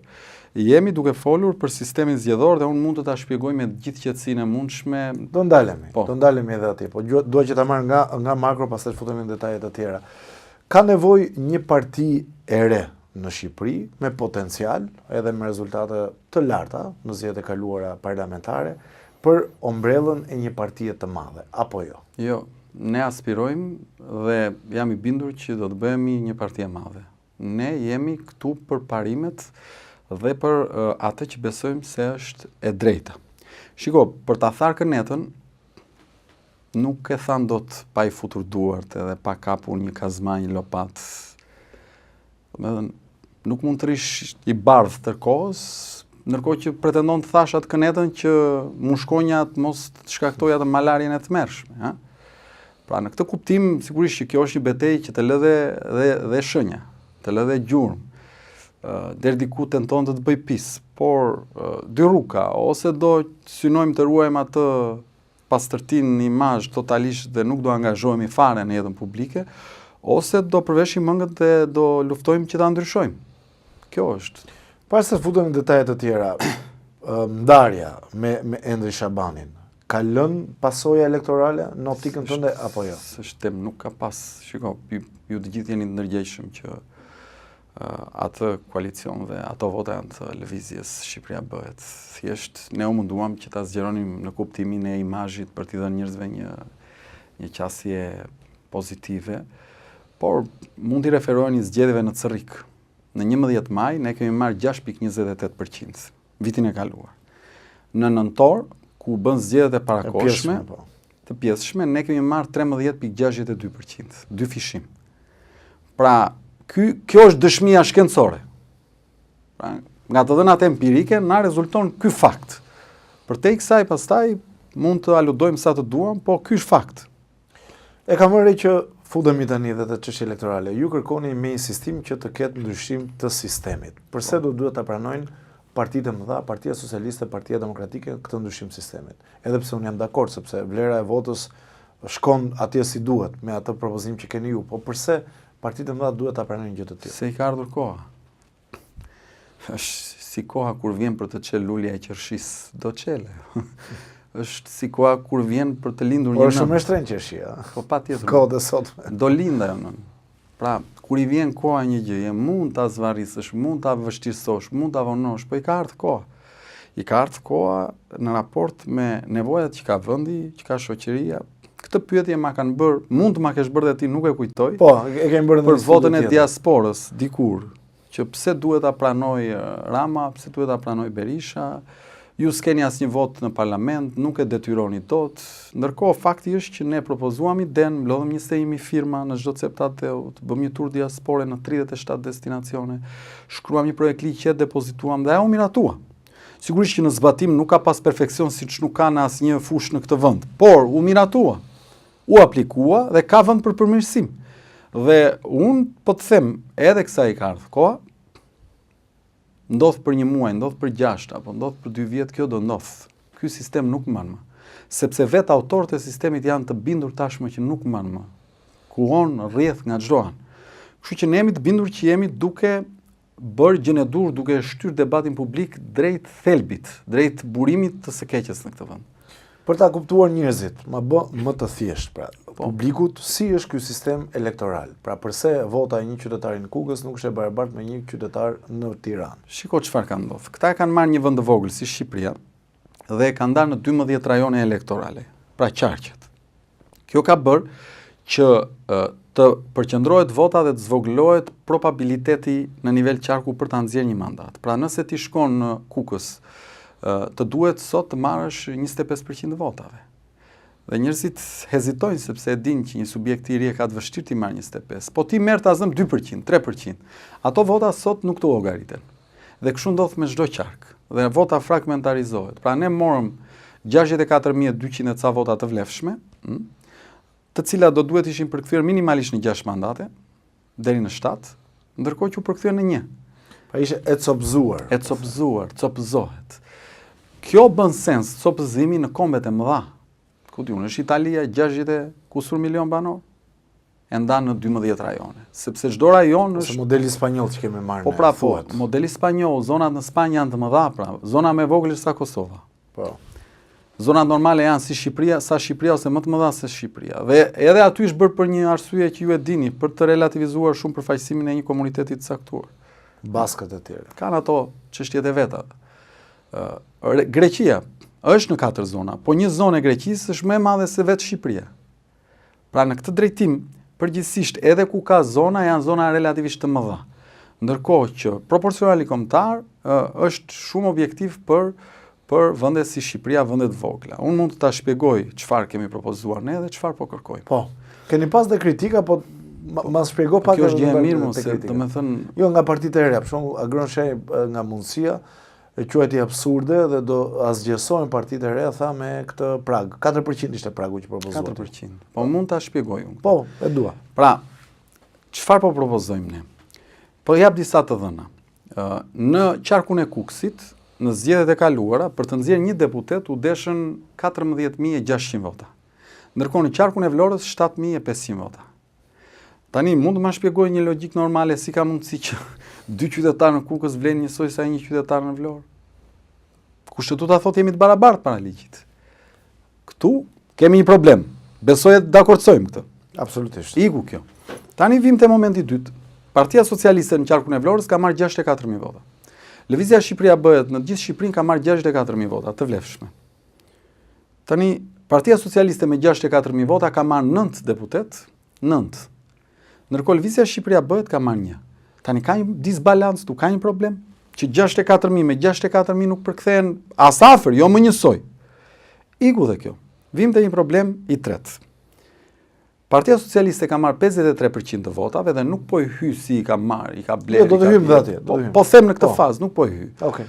E zëm se i ka marrë 53% të votave. Për kthyer në mandate duhet ishin 74 deputet. ka marrë 83 deputet. Do të thotë 9 deputet më shumë se sa vota. Edhe këtu kemi një problem. Do thoni ju, po prap do e fiton dhe pushtetin. Po nuk është njësoj ta fitosh me 83 dhe ta fitosh me 74. Diferenca është shumë e lartë. Po diferenca e arrogancës që shkakton rezultati, pra. Se me 84 vota ndryshojnë kodet, ore. Po. Është shumicë e Në cilësuar. kohë që janë 86 me gjithë tre të PSD-s. Ky është ndryshimi i madh. Tani, duke adresuar këto çështje, ne gjykojmë që na duhet që në Shqipëri të prodhojmë garë reale, garë që e thërret intelektualin, që e thërret një grupim të ri të garoj, që e thërret ndryshimin vetë brenda vetë partive klasike në Shqipëri. Sepse janë kthyer thjesht në gazerma të cilat vendos kryetari dhe miru pafshim. Për këtë arsye ne propozojmë modelin e Kosovës. Cili është? Që është dhe modeli i vendeve të tjera, po e marr Kosovën për ta bërë shumë më të njohur për njerëzit, meqense e kemi pranë. Shqipëria një zonë zgjedhore. Që do të thotë, si vota e aty në Kukës, si aty në Sarandë hidhen në të njëjtën depozit. Kanë të njëjtën vlerë. Në fund merret numri total i votave, votuar 1.400.000 njerëz, pjesëtohet me 140 deputet. Del që për çdo deputet duhen 10.000 vota. Kaq e thjeshtë. Dhe ajo përkthehet në mandate. A përkthehet, sa vota ke marrë ti si parti? 100.000 vota, po të takojnë 10 deputet. Iku, mbaroj. Ky është përfaqësimi i drejtë. Tani, pra, proporcional kombëtar. Momenti i dytë është lista e hapur. Lista e hapur do të thotë që partia si subjekt, pra si filtri i parë, propozon 140 kandidat. Dhe nga këta 140 kandidat i hedh të gjithë në garë. Ai që del më lart merr më shumë vota, ai në fund renditet, merr mandatin. Kjo bën që lidhja e deputetit të jetë më e fortë me elektoratin se sa me vetë kryetarin e lëvizjes apo të partisë. Momenti i tretë është koalicionet parazgjedhore. Pra ne kemi propozuar që të ketë dhe koalicione parazgjedhore. Rikthimin. Pse? Sepse koalicionet parazgjedhore krijojnë mundësinë që asnjë vot të mos i iki dëm. Në çdo rast votat mblidhen sipas koalicioneve, nëse do të bësh, dhe adresohen në mandate. Dhe ngelen brenda opozitës apo brenda pozitës. Në këtë drejtim ne kemi propozuar dhe pragun 4%. Është i lartë apo jo? Jo, po e shpjegoj pse. Shiko, ne nuk kemi propozuar një prag që themi kaq do jetë se ne vendosëm, se ne nuk kemi drejt për ta vendosur. Ku keni marrë si model? Kushdo mund të vitet propozoj pragun e vet, por ne kemi propozuar këtë. Pse e kemi propozuar tani? Nëse ky prag do të ishte propozuar pa vendosur paraprakisht elementin e koalicioneve parazgjedhore, mund të konsiderojë një problem. Por në momentin që ti fut koalicionet parazgjedhore, ky nuk është më një problem. Pse? Sepse ti jep ty mundësinë, nëse ti ta ha syri se gjykon që e kalon 4% vetëm, garon vetëm. Nëse ti nuk e kalon, atëherë bëhesh 2 parti bashk, 3 parti bashk, merr dhe intelektual të tjerë. Nuk je i detyruar të shkosh me PS-n, apo të shkosh me PD-n, apo të lëvizësh me Lëvizjen Shqipëria bëhet. Mund të bësh 2-3 subjekte të tjera. Tani, pse 4%? E para njerë kemi marrë se kjo është çështje të paktën e ekipin tonë. Ne mundohemi të jemi objektiv dhe kemi një ekip prej 7 pedagogësh dhe avokatësh në kryesinë, në ekip. Ne kemi bërë një analizë të gjithë sistemeve në Europë. Dhe na rezulton që në vendet që kanë proporcional, me zona të mëdha ose kombëtar, gjithmonë ka prag. Përveç Holandës, po aty është një specifik për shkak të standardit që ata kanë arritur si shoqëri. Dhe arsyet pse ka prag unë po i shpjegoj. Duke qenë një zonë gjithë vendi, nuk është fort e vështirë ti bësh 10.000 vota. A? Mund të mblidhet grupimi gangsterëve të jugut. Bën aleancë me gangsterët e Shqipërisë së Mesme, bën edhe aleancë me gangsterët e Shqipërisë së Veriut, apo secili hap partinë e vet edhe kushtzon nesër qeverisjen. Mund të mblidhet një grup interesi i cili nuk ka si qëllim ndryshimin e Shqipërisë, po ka si qëllim të mbrojë vetveten, ku di unë, X taks apo Y. Mblidhet, merr 3-4 deputet të kushtëzon nesër qeverisjen. Ne na duhet një sistem që adreson garën me ritëm të barabartë, po pa e kthyer në anarshi. Pa e kthyer parlamentin në një fragmentarizim total që nuk do lejonte qeverisje. Antiteza pikërisht kjo është, ajo që po ndodh në Kosovë aktualisht, nuk po arrihen quorumi për zgjedhjen e presidentit dhe vendi po shkon në zgjedhjet e 4-ta brenda një viti. Ajo është një demokracie. Atje nuk ka problem me fragmentarizimin e madh. Por mos krijon kjo destabilitet qeverisës? Jo, nuk krijon. Pra, ky pragu ndaj është që të mos krijojë destabilitet qeverisës. Okej. Dhe unë po të them, pse 4%? Në Gjermani është 5%. Në Kosovë është 5%. në Kroaci është 5%, në Bosnjë është 4%. Në Greqi, duke qenë se është në rajone, është 3%, po për shkak rajoni i bie që është diçka më shumë. Po. Në Itali është 3%, po duke qenë në rajon i bie diçka më shumë në total. Çfarë duhet të them? Po të shpjegoj tani. Pse pragu 4% është më i ulti që Shqipëria mund të ketë, ose që Shqipëria objektivisht mund të ketë pa e dëmtuar qëllimin e parlamentarizmit. Okay. Dhe në raport me të sotmen, tani, kam dëgjuar që thonë pragu natyral në Shqipëri sot, pra pragu është 1%. Sa thonë, 2, 1... 1 në nivel kombëtar, po që të ketë vlerë pragu 1% në nivel kombëtar, duhet kalosh pragun e qarkut njërë. Patjetër. Pra ka 2 pragje sot Shqipëria. Jemi dakord me këtë? Patjetër. Prag në nivel qarku? Se ti e kalon vetëm në qark, po se kalon... Eksakt. Pra kemi prag në nivel qarku dhe prag në nivel kombëtar. Kemi 2 pragje sot. Pragu në nivel kombëtar 1%, po kemi pragu në nivel qarku, tani po e marrim sa është, në Berat 12.5%. Aktualisht pragu. Po, në Dibër 16.67% pragu. Qark i vogël. Në Durrës 6.67% qarku. Në Elbasan 6.67% qarku. Në Kukës 20.5% pragu. Në Korçë 9.09% pragu. Në Gjirokastër 20% pragu. Në Fier 5.88% pragu. Në Lezhë 12.5% pragu. Në Shkodër 8.33% pragu. Në Vlorë 7.69% pragu. Pra, në 11 qarqe, pragu është dukshë më i lartë se 4%. Pra që ti të shkosh mesatarë ndoshta të 6-7%. Të shkosh ti te pragu 1% kombëtar, duhet kalosh një pragu nivel qarku. Patjetër. Tani ka vetëm një qark që pragu është në 4%, është Tirana. 2.63%. Për shkak të numrit të lartë të votuesve. Sepse ka 37 mandate. Dhe ne këtu kemi marrë pragun e të hond, jo pragun natyral, se është më i lartë natyrali. Kemi marrë pragun e mandatit të fundit në qark. Tani, nëse këtu diskutimi është që parti të reja, apo parti që mund të krijohen, apo parti të vjetra, duan që thjesht të kalojnë pragun në Tiranë për të marrë 1 ose 2 mandate, kjo nuk i vlen Shqipërisë. Ndryshimi të madh. Sepse ti nuk e kalon dot në Kukës më zotri, është 25%. Se kalon dot në Berat më zotri, është 12.5%. Në Lezhë është 12.5%. Vetëm në Tiranë, pra të diskutimi u bë ka thjesht me kap ndonjë mandat në Tiranë. Ne jemi kundër kësaj. Pse jemi kundër kësaj?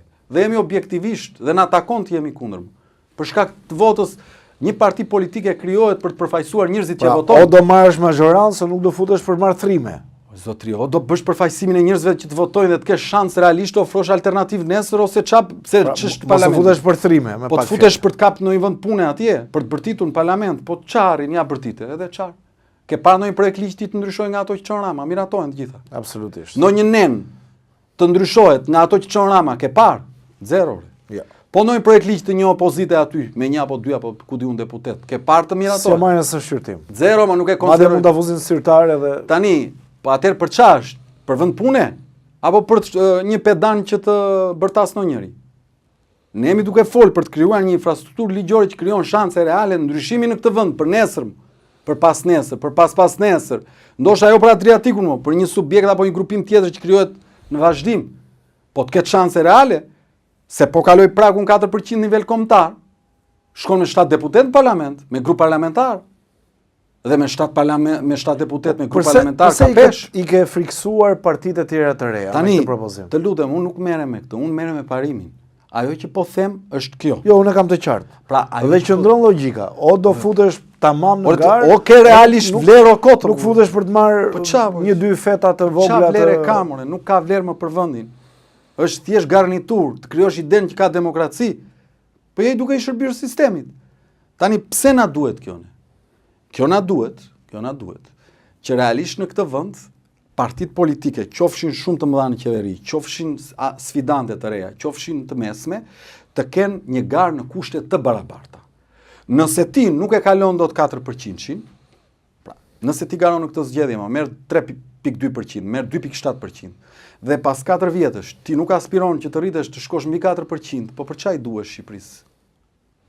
Më thuaj, kam gabim. Një parti politike krijohet që të rritet.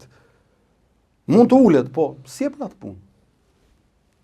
Dikush tjetër duhet ta bëjë më mirë. Se tendenca nuk është në rritje, shifrat tregojnë që çfarë kuptimi ka, më kupton tani. Se arrin dot, po bashkohu me dikë tjetër. Pse të gjithë egoist. Gjithë fjalën bëuni dy. Koalicionet parazgjedhore lejohen, listat e hapura lejohen, ecë përpara. Kjo është çështje. Keni marrë ndonjë aprovim për këtë propozim nga partitë e mëdha, PD-ja, PS-ja? Zoti Berisha ka deklaruar që ka mirëpritur. Tani të sqarojmë diçka. Se këtu lind dhe kjo pastaj sulmi nën i dobët. Që Adriatiku bashkohet, do bëj koalicion me PD-n. Po mirë, për një njeri me logjik normale në këtë vend. Bjem dakord ne që Edi Rama me Sali Berishën i kanë votat ta bëjnë këtë pa na pyet fare ne? Kjo s'ka diskutim. Po, pra u duhem unë atyre ndërkohë që ata i kanë votat. Jo, po ndoshta mos i legitimon një propozim që vjen nga një parti e re. Të lutem. Kjo është antiteza. Të lutem tani. Për çfarë jemi krijuar ne? Jemi krijuar për të përfaqësuar antarësinë dhe ata që na besojnë te ne? Po. Tani ne na kanë votuar 80.600 qytetarë. Na kanë rendit forcën e tretë politike në vend. 64.000 vota të vlefshme, 16.600 vota të pavlefshme. E dini ju që ne kemi marrë 4% votave të vlefshme të totalit votave në nivel kombëtar, po kemi marrë 34% të votave të pavlefshme në nivel kombëtar. Nga 54.000 vota të pavlefshme kemi marrë 16.600 ne. Kok më kok me Partinë Socialiste. Gati mund të ishte 800.000 vota. 140.000 duhet kish marrë PS-ja, po të qeruajtur një ti raport. Nga 800.000 votat pavlefshme, nga votat që ka marrë në total, duhet kish 140.000 votat pavlefshme. Ndërkohë ka marrë sa ne 16.000 ca. Tani ka një problem këtu? Ka diçka? Tani këta 80.000 njerëz që na kanë votuar ne, çfarë ti them unë atij qytetarit në Fier që na ka dhënë 9.267 vota? Dhe unë të mos ngër zërin që të ndryshoj kjo formulë, po ne na kanë dhënë 5. Duhet të ishte patjetër një mandat. Po ne na kanë dhënë 5.1% të votave në qarkun e Fierit dhe edhe nuk e kemi marr mandatin. Është shumë më shumë se 4%. Për disa 10 vota unë da mos gabohem. Po ne në qarkun Berat na kanë dhënë 7.6% të votave. Dhe ne kemi humbur shumë më lart se 4%. Po ne në Vlorë na kanë dhënë afër 6% të votave, më e kemi humbur mandatin, është më lart se 4%. Ne 4% i kemi marrë në Elbasan, ne 4% i kemi marrë në Korçë, i kemi marrë në Lezhë mbi 5%, 6%, ku diun. Tani si ti them unë këtyre, jo se na mërziten këta të tjerët? Nuk më përfaqësojnë qytetarët që kanë marrë 9.200 veta në Fier, nuk përfaqësojnë. 6.200 veta në Berat nuk përfaqësojnë, 6.200 veta në Vlorë nuk përfaqësojnë, 6.000 veta në Korçë nuk përfaqësojnë, 6.000 veta në Elbasan nuk përfaqësojnë, 5.000 veta në Durrës nuk përfaqësojnë, afro 6.000 veta në Lezhë nuk përfaqësojnë. Çfarë tu them unë këtyre? Jo se do të dalë deputet X dhe Y në Tiranë. Më thoni ju po e kam gabim. Dhe unë po të them diçka. Një parti politike krijohet për të imponuar ide dhe ndryshime. Sigurisht që këta mund të flasin gjithë ditën, jo, po ka bërë aleancë, do bëj aleancë me Berishën. Unë ti të them këtë. Njerëzit objektiv e kuptojnë. Për të ndryshuar kodin nuk e ndryshon dot me një deputet. Po sigurisht që Partia Demokratike e di që pesha elektorale e lëvizjes tonë është 80.000 vota sot. Dhe për këtë arsye i duhet të reflektoj edhe për shkak të dëmit që ka bërë vendit në erën e kaluar me atë kodi, po i duhet të reflektoj për të dëgjuar subjektin e tretë në opozitë. Dhe ne kemi bërë një propozim që me ç'duket Partia Demokratike, siç ka dalë zoti Berisha në deklarat, e ka pranuar. Madje tani që ne po flasim bashk, është duke u diskutuar për modalitetet me zotin Asime nga sekretari i përgjithshëm. Ne nuk kemi pas asnjë kontakt me zotin Berisha. Zero. Ne kontaktin e kemi pas me atë grup që u krijua, që ne e legjitimuam, dhe dini ju pse e legjitimuam ne grupin e intelektualëve të forumi i dialogut me zotin Asime? Po. Ne nuk kemi shkuar në asnjë nga tryezat, po e legjitimuam për t'i dhënë një mesazh çdo intelektuali në këtë vend, që po, angazho. Dëgjohesh. Do merresh konsiderat. Pra si një mënyrë për t'i thënë shoqërisë që i duam prurjet nga bota e pedagogëve, intelektualëve me radhë. Kështu që zero marrëveshje ka në kuptimin elektoral Por, nga ana tjetër, për të miratuar një kod zgjedhor, pra për ta çuar si propozim zyrtar të opozitës në atë komision të ngritur të posaçëm për reformën, ne jemi të gatshëm që ta çojmë përpara këtë proces, sepse për këtë jemi krijuar. U krijuam për 4 pika: 1 vota e diasporës që u realizua, 2 ndryshimi i sistemit zgjedhor që po e synojmë, 3 depolitizimi i administratës zgjedhore që përmes kodit që propozojmë adresohet, 4 ligji për referendumet që siç e keni dëgjuar ka hyrë dhe në diskursin e kryeministrit. Tani ne për këto u krijuam, sepse ne mendojmë që përmes kësaj infrastrukture juridike ndërtohet një shtet më demokratik. Ne nuk u krijuam për të kapur një deputet, se unë e dëshmova dhe në zgjedhje, po të që kisha fut veten të parin edhe isha rehat. Si e shpjegon këtë armiqësi kaq të fortë te partitë e reja? Është shumë e dukshme. Ditë të them që ne as kemi sulmuar njeri, as po merremi me njeri, as me ndonjë subjekt, përkundrazi vetëm me idet. E pas kanë luftën personalisht me mua dhe me Lëvizje Shqipëria Bëhet. Kurse unë personalisht dhe ne si lëvizje e kemi luftën me Edi Ramën dhe sistemin aktual që ka vendosur në sistem pa drejtësinë, mungesën e garës, vjedhjen, hajdutërinë e merat. Kaq. Edi Rama, si e shikon si figurë politike? Më jep një koment dhe edhe atë që the për zgjedhjet. Pra Partia Socialiste ti mendon që fiton vetëm me grupe kriminale, me bandat, me administratën, apo ka një bërthame elektorale dhe ndoshta si funksionon? Më jep një koment tënd për Ramën dhe një analizë si e shikon. Absolutisht që Partia Socialiste ka një spektër të gjerë të votuesve që besojnë te vlerat e majta e meradh, të cilët janë njerëz normal, ka burra e gratë ndershme pa diskutim. Problemi është që Partia Socialiste udhëhiqet dhe është marrë peng nga një grupim që ka imponuar një lloj sistemi që prodhon pasoja shumë të rënda. Pra vetë socialistët e ndershëm udhëhiqen nga njerëz të cilët janë lidhur me krimin apo njerëz të cilët vjedhin. Kështu që kjo është, unë kategorizimet i kam, nuk ja lejoj vetes. Domethënë nuk është e bardhë dhe e zezë jeta. Është spektër ngjyrash. Do me thënë, nuk mund t'i fusësh këshu njerëzit në një të gjithë. Tu vësh tapën e thua gjithë këta, jo, që është dalë, njerëzit kanë ngjyra. Po unë përshëndetem për ditë me socialist në për rrugët e Tiranës, apo me demokrat. Po unë jam njeri në rast, parë jam qytetar. Patjetër. Po çfarë është kjo tani se... Jo, nëse ke një gjë për të lavdruar që ti nuk godet në brez. Po unë jam njeri, më. Shpresoj mos të ndryshosh rrugës. Po nuk bëhet fjalë që të ndryshoj, më. Nuk e bëj këtë, më. Se ndoshta nga një presioni i madh të bën të ndryshosh. Po nuk e bëj më këtë, më, se kam hyrë në politikë për të dhënë këtë version. Mund të dështoj, më. Cilët janë sektorët... Deri tani është provuar që njerëzit na kanë... Adriatik, më thuaj pak sektorët që ka më shumë korrupsion sipas teje te qeveria Rama. Çfarë duhet të ndryshojë kjo qeveri? Sektori më i tmerrshëm që për mua kërkon absolutisht ndërhyrje emergjente është sistemi i Agjencisë Shtetërore të Kadastrës.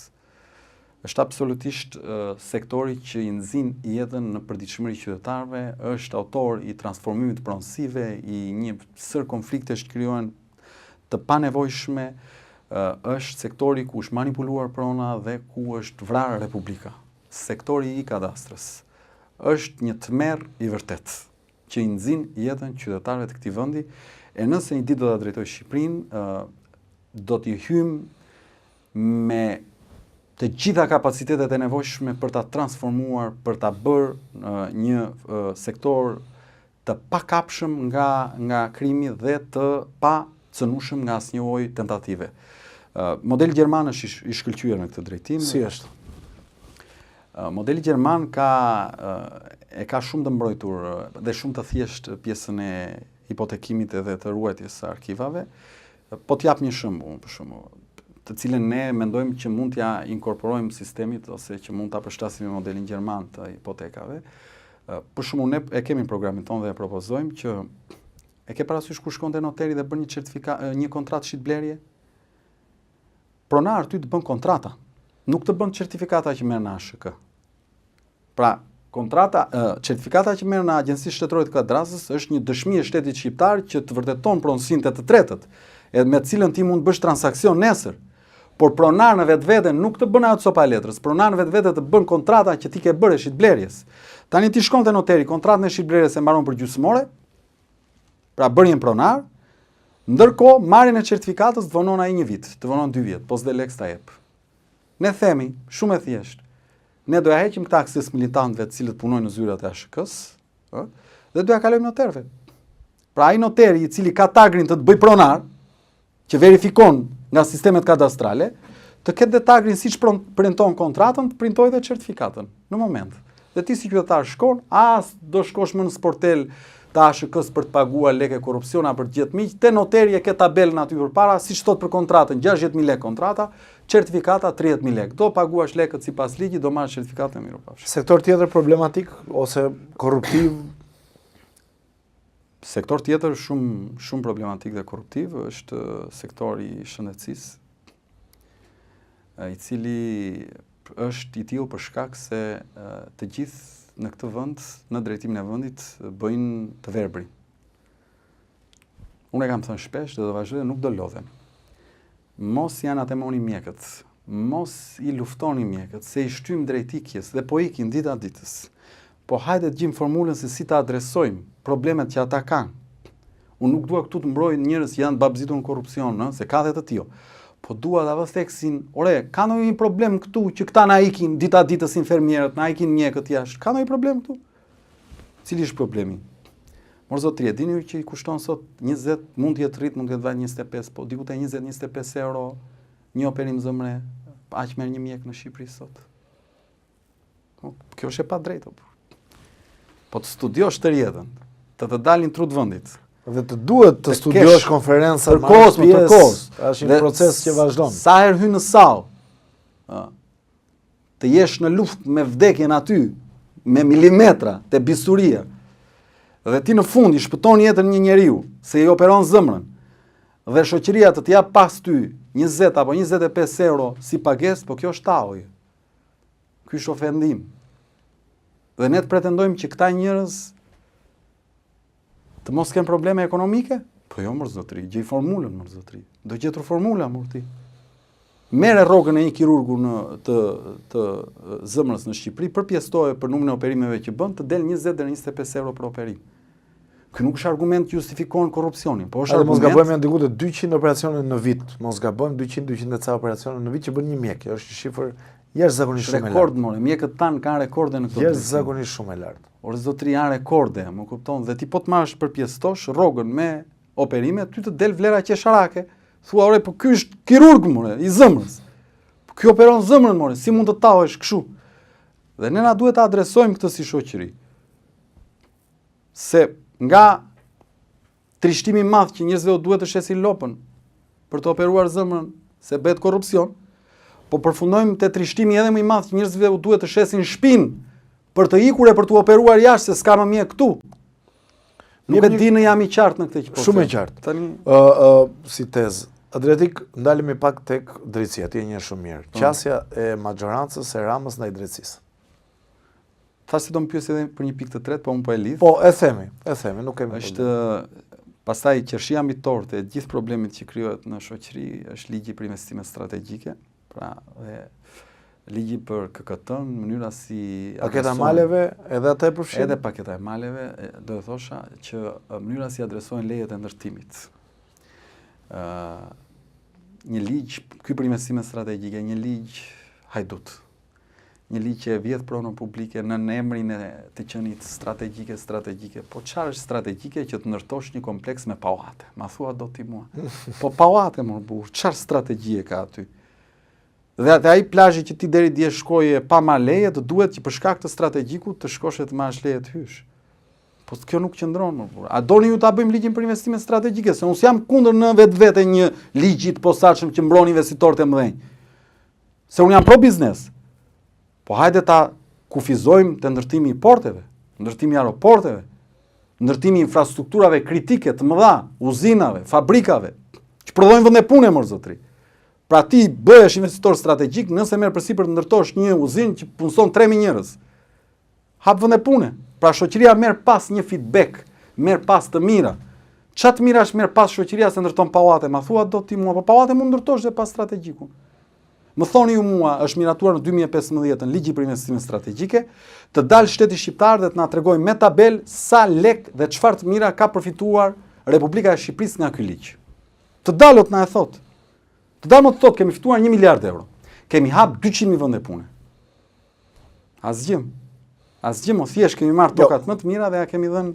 Ata marrin një taks, diku te 5% mos gabohen. Të kujt? Që merret për ndërtimet apo jo. Unë di që Shkon edhe Zotri Ama tha me këtë taks, po e citoj unë, Po. meqense ti e di që unë jam i vëmendshëm i Po. biletyret, dhe diku te 100 milion ose 200 milion euro janë marrë janë për shkolla, tha ai, po e citoj. Nga kjo taks që është marrë për ndërtimin. dëgjoj. Taksa e infrastrukturës merret për ndërtimet që bëhen në bashkitë e vendit përtej statusit Të gjitha, strategjik. po i përfshin të gjitha. Jo, këtu duhet ta ndajmë si të gjitha. Taksën, ky që ka bërë këtë pallatin ku jemi ne këtu, e ka paguar taksën infrastrukturë. Po. Ky. Ai që ka bërë strategjikun nuk e paguan më zotri.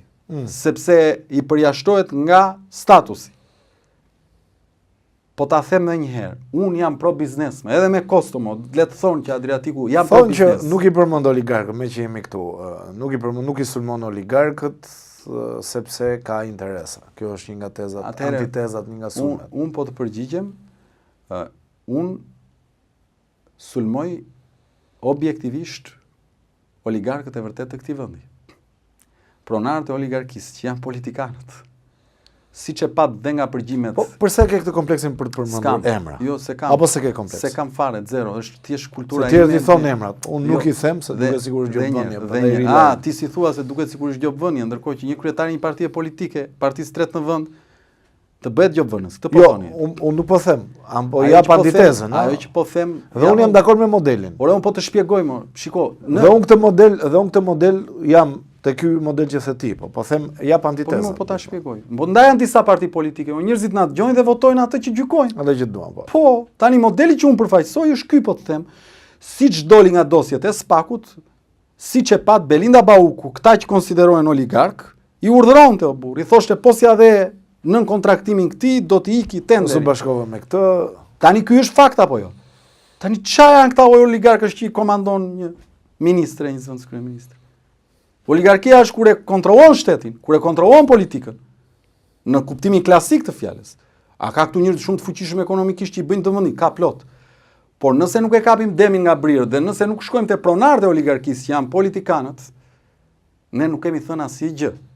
Dhe unë po të them, unë si Adriatik jam pro biznes. Lëvizja që unë përfaqësoj është pro biznes. Ne mendojmë që kur ta drejtojmë Shqipërinë, do ta drejtojmë duke investuar te biznesi, duke subvencionuar biznesin e vogël të mesëm, duke krijuar infrastrukturën e dur për biznesin e madh që të bëjë investime të mëdha, duke riorientuar nga betoni ndërtimit te industria përpunuese e naftës, e kromit, e bakrit, e ekurnikelit, e energjisë elektrike që vjen nga panelet e merat, çfarë do të thonë, lutem mos ma ndërprej.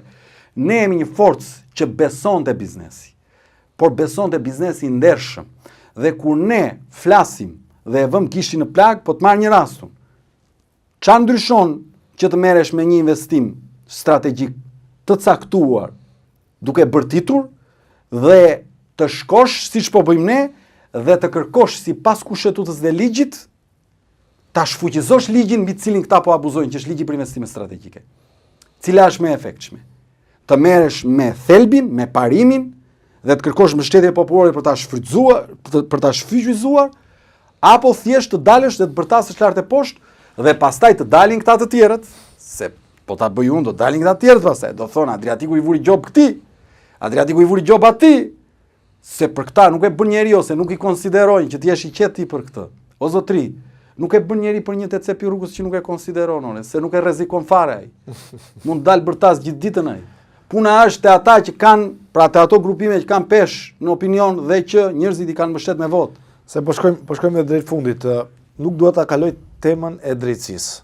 Si jurist, qasje që ka Partia Socialiste ndaj SPAK dhe ndaj GKK-s. Më jep komentin tënd. Qasje hipokrite. Sako nuk po i cënonte ata, sulmonte palën tjetër edhe mbështeste totalisht. Në momentin që arriti te ata, quan një projekt ligj që u harrua ku e lanë, se si duket nga ndërkombëtarët u trëmbën, ku e kanë atë projekt ligjin që? Për? Po ato që quan në parlament. Edhe Mi se ka një unifikim vendimesh për arrestin, Të lutem. Kur erdhi puna te këta, nxorën dhëmbët pastaj. Nxorën fytyrën e vërtet, ura maska dhe duhet keni parasysh. Shikoj, e them për këtë për qytetarët. Unë kam qenë nga mbështetësit e mëdhenj të reformës në drejtësi që nga fillimi, konstant. Më kujtohet. Por nga anat, edhe e kam mbrojt edhe kur gjithë tjerët kam pas skepticizëm dhe kam dhe unë vazhdoj ta mbroj. Pse? Se për ne është domosdoshmëria ajo gjë. Po nga ana tjetër unë çdo qytetari përmes kanalit tuaj di t'u them një gjë. Kombet ndryshojnë nga vota.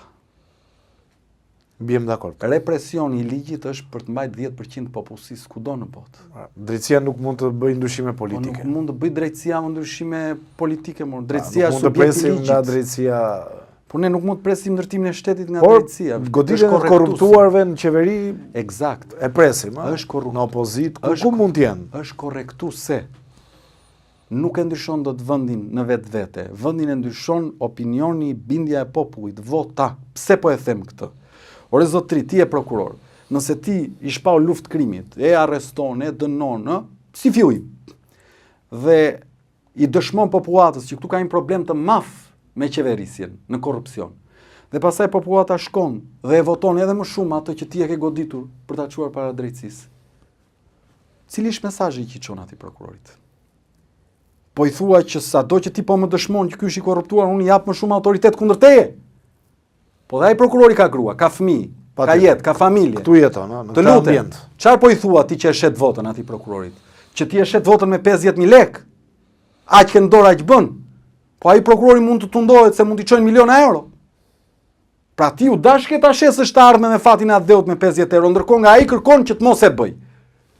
Po dëshmo pra pak seriozitet, pak atë dashuri, pak qëndres. E nëse ky prokurori me punën e vet, po të dëshmon që ti po vidhesh, dhe ky po lufton që të mos vidhesh, ti duhet nga ana tjetër të ndryshosh metodologjinë e votës dhe të ndëshkosh ata të cilët drejtësia po ti dëshmon të korruptuar. Kjo është thelbi i gjysmën. Se po nuk e bëm këtë si shoqëri, po nuk e bëm këtë, koha i normalizon gjërat. Ai më tepër të keqen. Po pikërisht more. Se dhe ata prokurorët dhe gjyqtarët që ne sot i mallkojmë edhe që themi Jo, si mallkon njeri, Jo, këta që madje te mallkimet zoti Berisha ka bërë sulme të tmerrshme ndaj zotit Dumani pak ditë më parë. Po thosha për këtë të këtyre të viteve 90 që u hoqën nga vetim. Ore, dikur kanë qenë djemë dhe vajza të rinj ata në vitet 92, 93, 94. Kam idealistore të ardhë dhe pas komunizmit, me bindje, me shpresë. Po ç'a ndodhi rrugës? Po rrugës për shtatshmëria. Një mik, një shok, politika të bën një promovim, po një kunat jot vete atje, po këtu, po fillon edhe harron linjën ndarse pastaj.